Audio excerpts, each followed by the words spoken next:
Finding that perfect person to date is not easy, so a lot of people turn to online dating. Relationship expert Jennifer Stiers is here this morning with a warning about an increasing amount of fraud in online dating and how you can protect yourself. Jen's a friend of mine. Glad to have you here this morning. Thank you. So, glad to be here. You were telling me over the weekend that the biggest thing going on right now in online dating is fraud, and start with money. What's the deal? Well, I mean, it's been happening for a while, but it's on the increase, obviously. Online dating, online anything, I mean, social media even puts people in a position of vulnerability.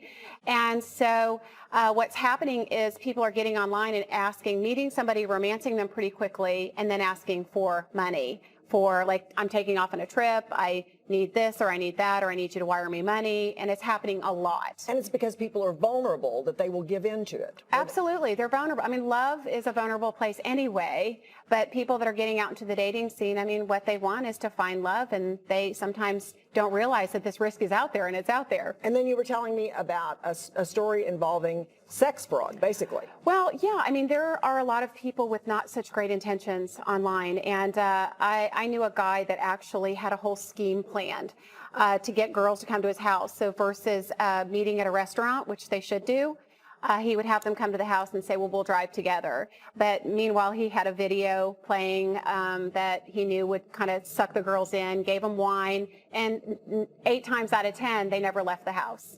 And again, because of vulnerability. The woman not really knowing what to do, probably like, I don't really want to come in, but okay, you need to finish getting ready, and that's what he would do, and then stick him in front of the TV with wine. And I mean, he had it all planned out, and that was his intention. Like, he really enjoyed the conquest. So, question, are there sites where, let's say, there are different fees for different sites? Are sites where you pay more safer? Well, I think anytime somebody has to invest something, it definitely shows their level of commitment. The amount they're willing to invest shows that they're a little bit more committed. Free is free. I mean, there's no risk, right? It's the same thing with everything in life. So let's say that you get online and you're talking with people and you're messaging back and forth. Are there red flags that you can look for in those conversations that are like, oops, better be careful with this one? Absolutely. I mean, I think anytime we're online and we're chatting with somebody, if somebody doesn't have that urge to meet us, they just want to text, they don't want to call, they don't want to meet us in person, putting off that initial meeting, it's definitely a red flag. And I think the biggest thing, Jane, especially that women do, is they ignore their intuition. And I think anything that makes us feel uncomfortable, whether that be send a dirty picture,